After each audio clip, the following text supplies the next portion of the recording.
बिस्मिल्लाहिर्रहमानिर्रहीम।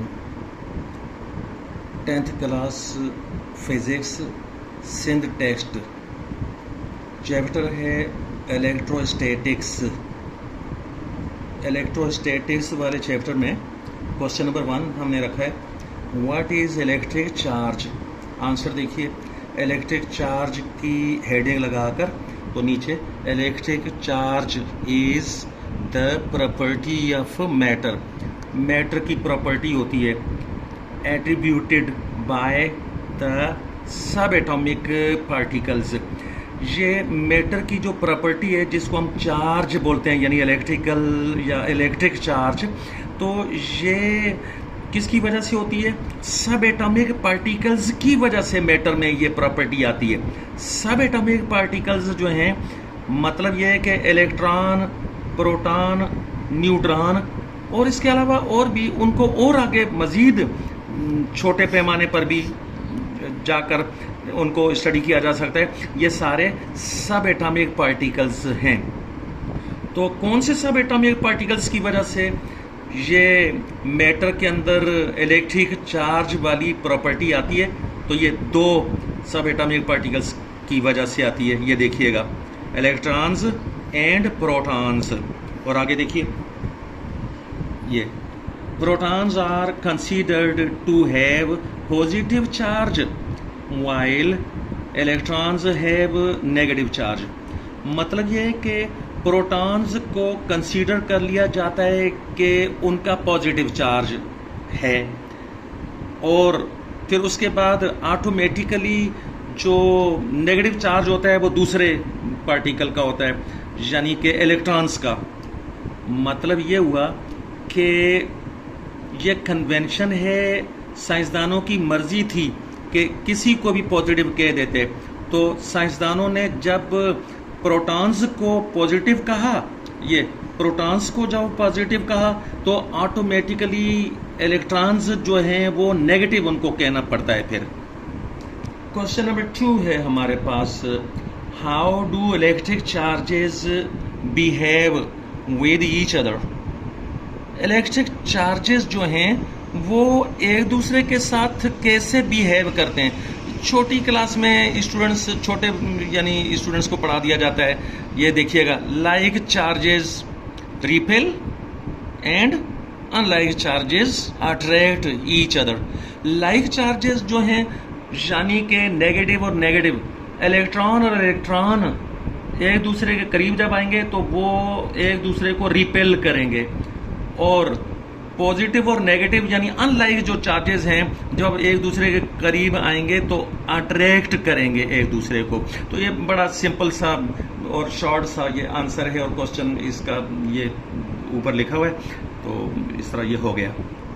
क्वेश्चन 3 है हमारे पास, देखिए, which property of elementary particles govern their interaction with an electric और मैग्नेटिक फील्ड।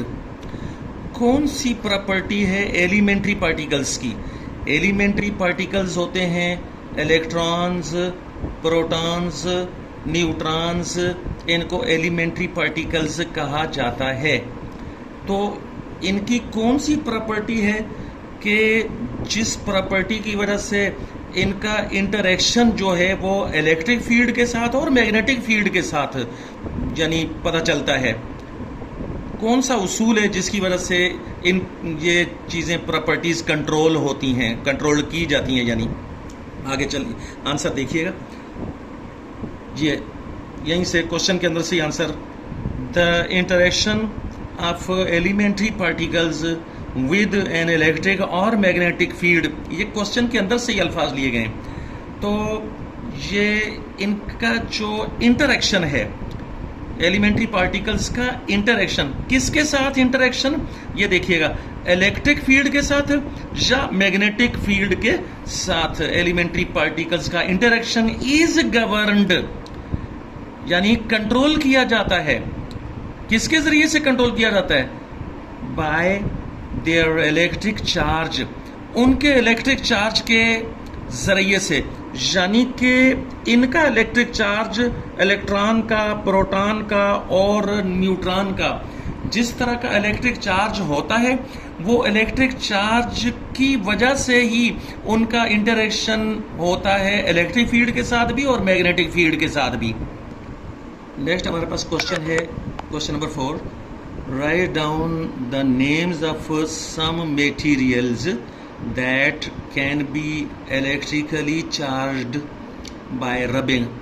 रगड़ने के ज़रिए से कुछ मटेरियल्स को इलेक्ट्रिकली चार्ज किया जा सकता है, यानी कि उनके ऊपर या तो पॉजिटिव चार्ज आ जाएगा, इलेक्ट्रिकल चार्ज जो है वो पॉजिटिव, या नेगेटिव इलेक्ट्रिक चार्ज उनके ऊपर आ जाएगा।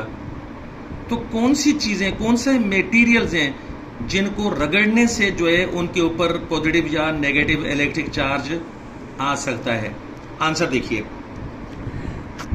ग्लास यानी कांच, शीशा भी बोलते हैं उसको। एम्बर जो है वो कोई रेजिन होती है, मैं उसकी डिटेल में नहीं जाना चाहता। फॉसिल रेजिन यानी कि डेड प्लांट्स जब बहुत अरसे तक ज़मीन के अंदर मौजूद रहते हैं तो उनकी रेजिन्स जो हैं वो जो शक्ल इख्तियार करती हैं वो मटेरियल बन जाता है एम्बर। आगे चलें, प्लास्टिक, आप लोग जानते हैं प्लास्टिक क्या होता है। उसके बाद है वूल यानी कि ऊन, ये जो भेड़ों से हासिल की जाती है या दूसरे किसी जानवरों से भी हासिल ये की जा सकती है, ऊन उसको बोलते हैं इंग्लिश में वूल। और उसके बाद एबोनाइट, ये भी एक मटेरियल है। और फिर फर यानी कि जैसे बिल्ली की खाल है, उसकी खाल पर यानी जो बाल होते हैं उसको हम फर बोलते हैं। और इसी तरह से दूसरे भी कुछ जानवर हैं उनके ऊपर फर, तो उसके साथ उसको भी यानी रब करने से चार्जिंग, इलेक्ट्रिक चार्ज उसके ऊपर आ जाता है।